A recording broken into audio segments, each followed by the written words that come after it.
കൊട്ടാരത്തിൽ പ്രവേശിക്കാൻ special permission വേണം. സദാസമയം പോലീസ് പ്രൊട്ടക്ഷൻ. ഉറങ്ങുമ്പോ പോലും പോലീസ് കാവൽ.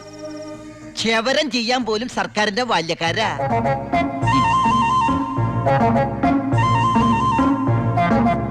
ഫുഡാണെങ്കിലോ 5 സ്റ്റാർ ഫുഡല്ലേ.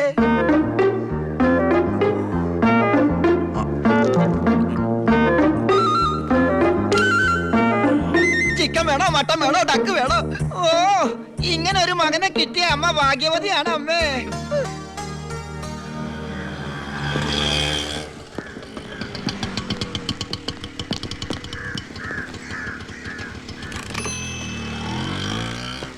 ഒരാള് കേറാനുണ്ടേ. കർത്താവേ, ഒരിക്കലും പുറത്തേക്ക് പോകാൻ ഇടവരുത്തല്ലേ. നമസ്കാരം. ഇവിടെ ഒപ്പിട്.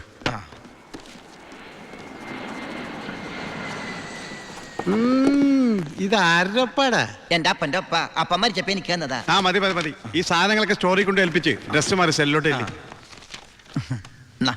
ഞാനിപ്പ ഡീസന്റ് ആയി സാറേ. ഇതെന്റെ പേഴ്സല്ലേ? അതല്ലേ പറഞ്ഞ ഞാൻ ഡീസന്റ് ആയിരുന്നു. പോണ വഴിക്ക് പോലീസ് പിടിച്ചാൽ കൊടുക്കാൻ ഒന്നും എന്റെ ഉണ്ടായിരുന്നില്ല. തുറന്നു നോക്കിയപ്പോ അതിന്റെ അകത്തും ഒന്നുമില്ല. ഇപ്പൊ ഇതിനകത്ത് വല്ല ഉണ്ടടാ? തുറന്നു നോക്ക്. പറഞ്ഞു, നിന്നെ പോലെ നല്ല കള്ളന്മാർ ഇപ്പൊ ഇല്ല. സാർ എന്നെ പുകട്ടരുത്, ഞാൻ പെരുങ്കള്ളനാകും. അകത്തോട്ട് പോടാ. ഈ പരോള് കഴിഞ്ഞു വന്ന വഴി ഞാൻ മറന്നു.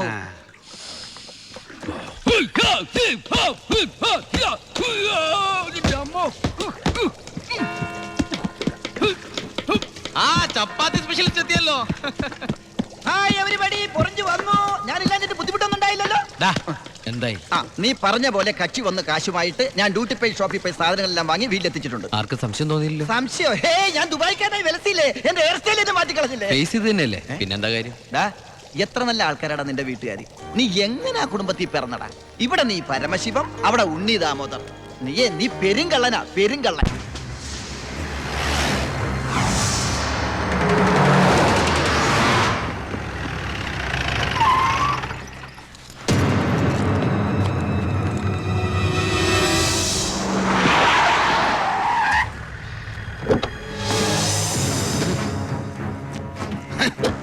നീ വിഷമിക്കണ്ട മോനെ.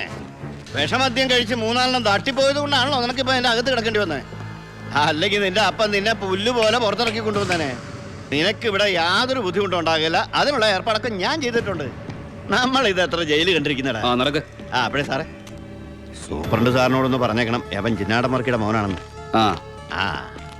ആടാ മോനെ, കുറച്ച് ദിവസം കഴിയുമ്പോ നിന്നെ ഞാൻ ഹോസ്പിറ്റലിലോട്ട് മാറ്റിച്ചോളാം.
ഈ ജയിലിന്റെ ഉള്ളിൽ നിന്ന് ജീവനോടെ പുറത്തു പോകില്ല.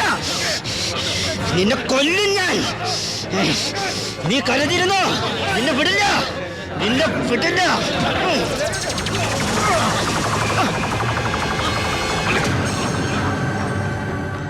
Paramasivam, sorry sir.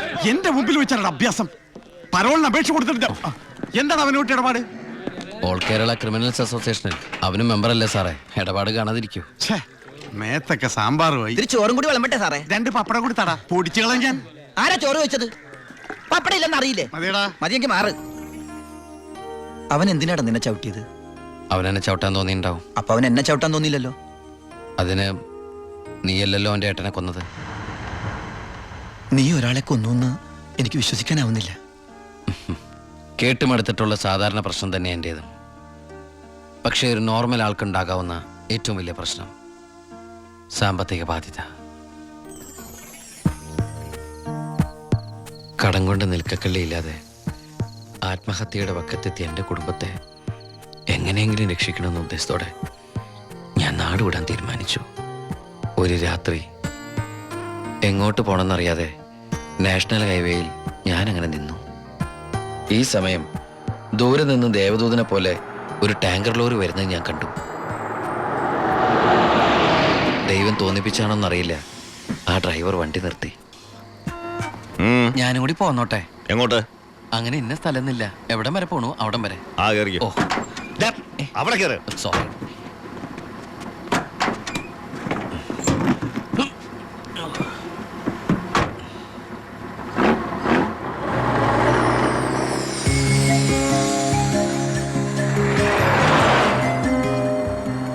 എങ്ങോട്ടാ? പോലീസ് പിടിച്ചില്ലെങ്കിൽ എത്തേണ്ടടുത്തെത്തും. പോലീസോ? ആ. അതെന്താ എന്റെ വണ്ടിയില്? സ്പിരിറ്റ്. സ്പിരിറ്റോ?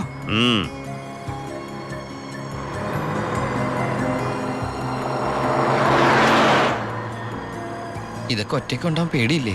ഒറ്റയ്ക്ക് കൊണ്ടുപോകുന്ന അതിന്റെ സുഖം. പോലീസ് പിടിച്ചാൽ എന്നെ മാത്രം നോക്കിയാൽ മതിയല്ലോ. അപ്പൊ ഈ പോണ വഴിക്ക് പോലീസ് പിടിച്ച എന്റെ കാര്യം? അത് പോലീസുകാർ നോക്കിക്കോട്ടെ. നിന്നെ പിടിച്ച എനിക്കെന്താ? നിനക്ക് എന്നെ കുറിച്ച് ഒന്നും അറിയില്ല, എന്റെ പേര് പോലും. എന്താ ബായുടെ പേര്? അത് വേണ്ട. എന്തായാലും പറ ബായ്. നീ ഇപ്പൊ എന്താ വിളിച്ചത്? ബായ്. ഭായ്. അത് തന്നെ വിളിച്ചാ മതി.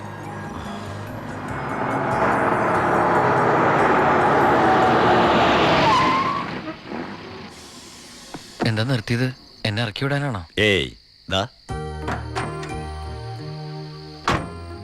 പുണ്യാളന് നേർച്ചയിട്ട പാതി അങ്ങേര് നോക്കിക്കോളൂ. ഓ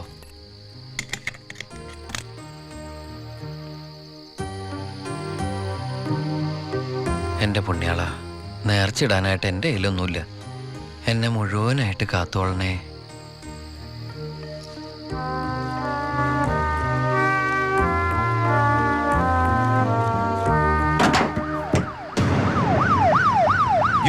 പോലീസ്. അയ്യോ,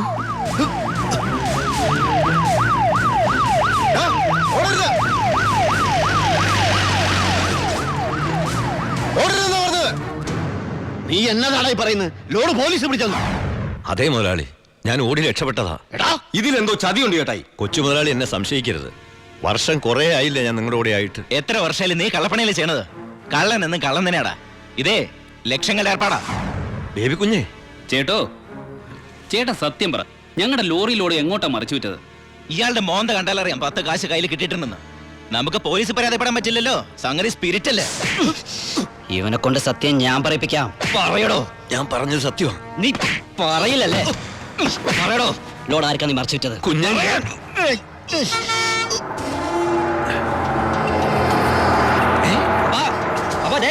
ലോറി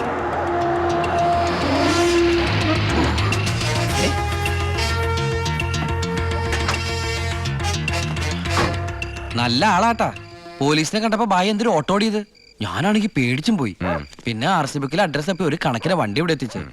എനിക്കാണെങ്കിൽ കാറൊക്കെ ഓടിച്ചുള്ള ചെറിയ പരിചയമുള്ളേ. എന്തൊരു പാടാ ഈ പണ്ടാറ് ഓടിക്കാനായിട്ട്. എന്റെ പുണ്യാളം കൊണ്ടുവന്നാ ഇവനെ. ഇത്രയും കാലം ജീവൻ പണയം വെച്ച് കൂടെ നിന്നിട്ടും നിങ്ങൾക്ക് ആർക്കും എന്നെ മനസ്സിലായില്ല.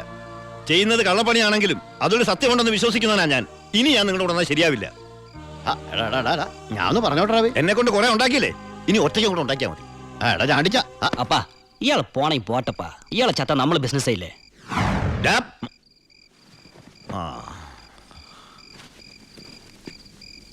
അയ്യോ,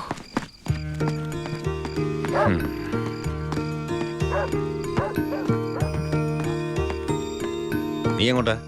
ബായ് എങ്ങോട്ടാ? എങ്ങോട്ടെങ്കിലും. എന്നാ ഞാനും എങ്ങോട്ടെങ്കിലും. വാ. ബായ് സത്യമുള്ളവനാണെന്ന് എനിക്ക് തോന്നി. ഞാൻ അയാളുടെ കൂടെ കൂടി. ബായ്ക്ക് ഭാര്യയുണ്ട്, മകനുണ്ട്. മകനെന്ന് പറഞ്ഞ ബായിക്ക് ജീവനാ. ശിവന് കുറച്ച് ചോറിട്ടോടടി. ശിവനല്ല, ഉണ്ണി. ചോറ് വേണ്ട, അതിന് പകരം പപ്പടം എടുത്തോളാം. നമ്മുടെ പരമശിവത്തിന്റെ നല്ല ഛായയില്ലടി ഇവന്. എനിക്കും കണ്ടപ്പോഴേ തോന്നി. ആരാ ഈ പരമശിവം? പണ്ട് ലോറി താവളത്തിൽ നിന്ന് കിട്ടിയതാ അവനെ. പിന്നീട് എനിക്ക് എൻ്റെ സ്വന്തം അനിയനെ പോലെയായി. 4 കൊല്ലം മുമ്പ് ഒരു ലോറി ആക്സിഡന്റിൽ അവൻ. ഇന്ന് വഴിയോരത്ത് നീ നിൽക്കണ കണ്ടപ്പോ ഞാൻ അവനെ ഓർത്തുപോയി. അതാ നിർത്തിയത്. എന്നെ ആ അനിയനായിട്ട് കണ്ടൂടെ? അതിനെന്താടാ ശിവ? ശിവനല്ല, ഉണ്ണി. എനിക്ക് നീ ശിവൻ തന്നെയാ. അങ്ങനെ ഉണ്ണി എന്ന ഞാൻ ബായിക്ക് ശിവനായി. ബായിക്ക് ഈ പരിപാടി സ്വന്തമായിട്ട് തുടങ്ങിക്കൂടെ? നീ വിചാരിക്കും പോലെ അത്ര നിസ്സാരമല്ല കാര്യങ്ങൾ. ഇത്രയും കാലത്തെ എക്സ്പീരിയൻസ് വെച്ചിട്ട് ഒരു ലോഡ് ഒപ്പിക്കാൻ ബായിക്ക് പറ്റില്ലേ? അത് പറ്റും. പക്ഷെ എങ്ങനെ കടത്തിക്കൊണ്ടുപോരും? ചെക്ക് പോസ്റ്റിലൊക്കെ നല്ല കാശറിയണം. അതെവിടുന്ന്? ഒന്ന് ഞാൻ പറയാം. സാധനം കിട്ടിയ കാശ് മുടക്കില്ലാതെ ചെക്ക് പോസ്റ്റ് നടത്തുന്ന കാര്യം ഞാൻ ഏറ്റു. അതിനുള്ള ചില